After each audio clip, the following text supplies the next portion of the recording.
I was given a Panasonic plasma actually from a viewer of my channel that contacted me and said, hey, would you like this? I got a new TV. I'm going to get rid of this one. It's got some lines in the picture. So, okay, sure. We'll take a look at it and see if I can get this one going. If not, I'm going to turn around and give it away to somebody else. But most of the time, it's connections and so forth on these. Or it could be a buffer board. Or it could be the panel. Doubt that. Anyway, this is a Panasonic plasma. It was a high-end one. Let's take a look at it.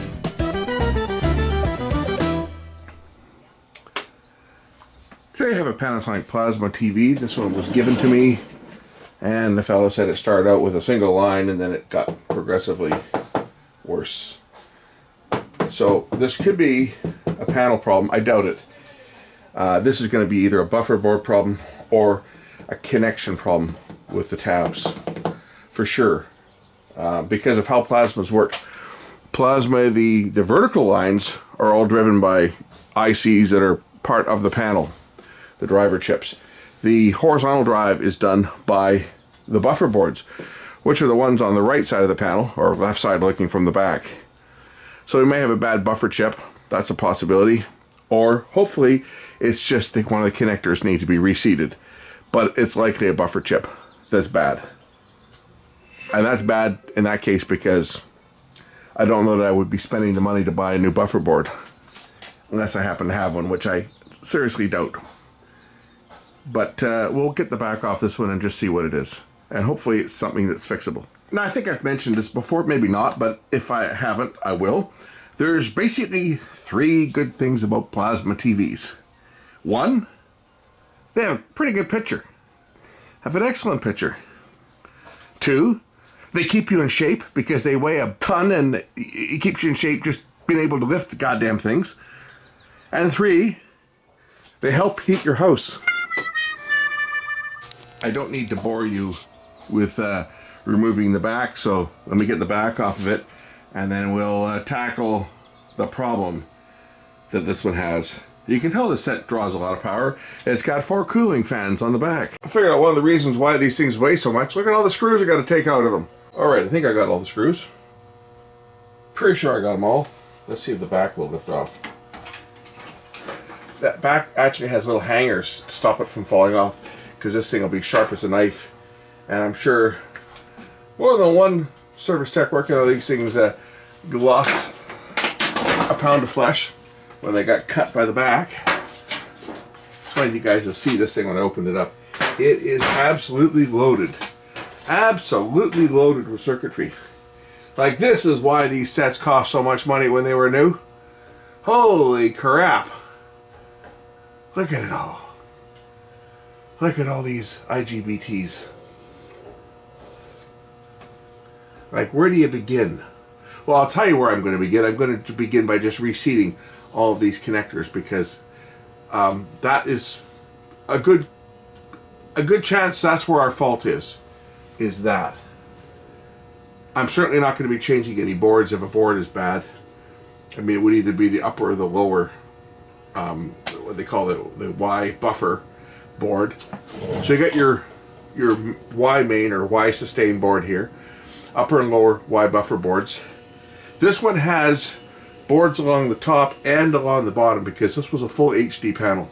A lot of them weren't. A lot of them were only 720 and they only had a single board on the bottom. And even when they called them 1080, they had 1080 scanning lines, but they didn't have 1920 horizontal pixels or vertical shift pixels, I guess.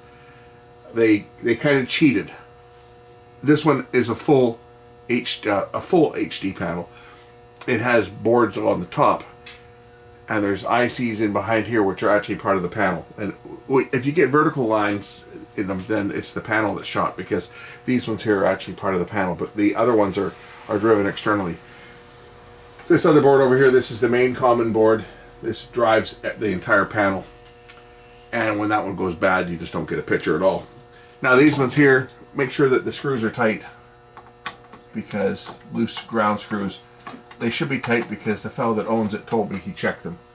That was what he checked. He pulled it apart and checked that before buying a new TV. Followed one of my videos.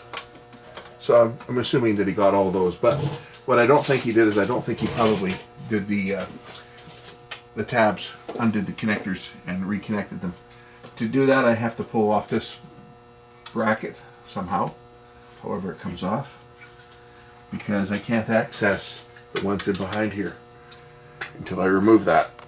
So to remove that bracket, there's a couple screws along the side here.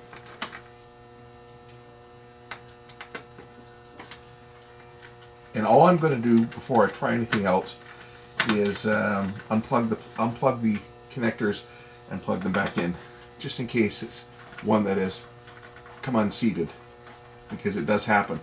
It happened on my 63, my Samsung, a couple of years ago. I had to do it. Now, what else is holding this in place? I've got the other screws. I've got the three screws out here, but something else is holding this in place. I gotta figure out what it is. Obviously, it's more screws. Maybe these ones.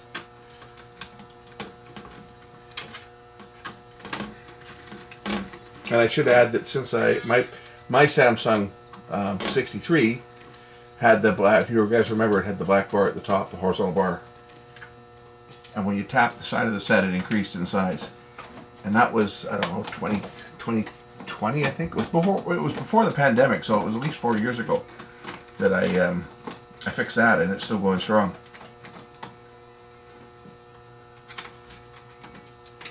Not that I wish my TV would break down, because I don't really want to buy a new one. Okay, there was one more screw down at the bottom.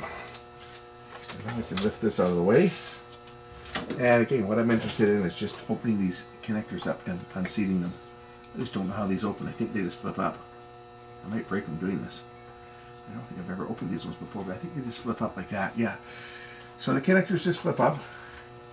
And then I can unplug carefully so as not to tear the ribbon, because if I do, then the panel is toast.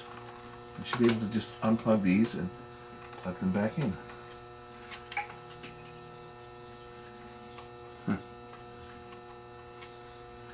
These are supposed to be zero insertion force, but they're not coming out very easy, that's for sure.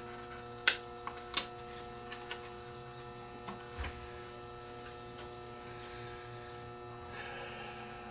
was in the middle of the screen where the fault was, so maybe if I can just get the ones in the middle to open up.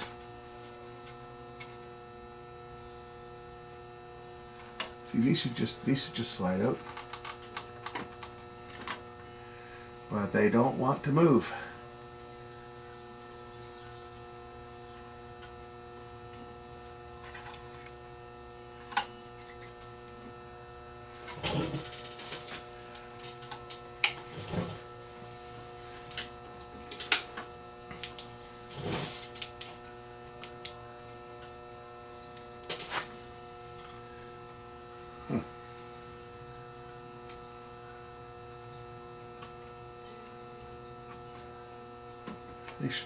They should just unplug. Well, it took a fair bit to get this thing to unplug. It was in there so tight. It's definitely on this connector, because when I lifted up the connector, I could see other lines starting to come across the screen. So it's definitely on this one. It's either going to be this buffer chip here is bad, or the connector wasn't making a good connection. We'll wipe off these contacts and reinsert it and see whether that's going to fix the issue. Hopefully it is, because if it's not that, then it's going to be the buffer board itself. I don't know what the buffer board's worth for this. It's probably not worth that much, but it's still just getting it here. By the time I order the board and pay for shipping and stuff, you know, it'll probably be $100 or more, and I don't know that I want to put $100 into a TV from 2017. So we'll just make sure that these are clean. Just wipe them off, basically, and I'll reset them and see whether it changes anything. Hopefully this will go back in here easier than it came out, because it was stuck good. And that might have been why it was so stiff. Power the setup now and just see whether I get any different results. Unfortunately, the result is the same. It's the buffer board is bad on this one. It's going to be it's going to be this buffer chip. You can see where the traces go from that connector, and it is definitely that chip that's bad. But you can't change the chip. You got to change the entire board. But this connector here, you can see the traces going to this chip here. part of that chip is dead and it's only scanning every other line. If I open the connector up and remove it, I get a black, like a completely black strip. So the chip is partially working, but it's only sending out half the signals that it needs to send out to light up the panel. So this needs a buffer board. I'm not going to be the one that changes the buffer board on this. I got it for free, so this set is going to go back together and I'll just put it up, give it away. Here you go, take a free plasma TV, 42-inch. Everything's good on it except for it needs a lower buffer board. And again, these boards are probably not all that expensive these days, if you can find them.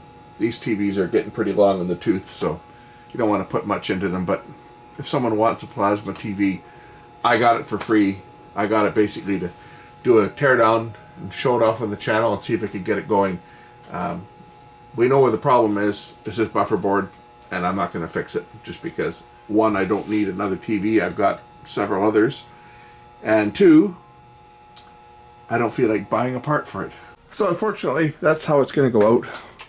You can see that the buffer board, half the chip is working. And then the rest of the other chips. There's 8 chips, there's 4 for each half. Half of the top one is not functional. So unfortunately, it's gotta go. Thanks for watching.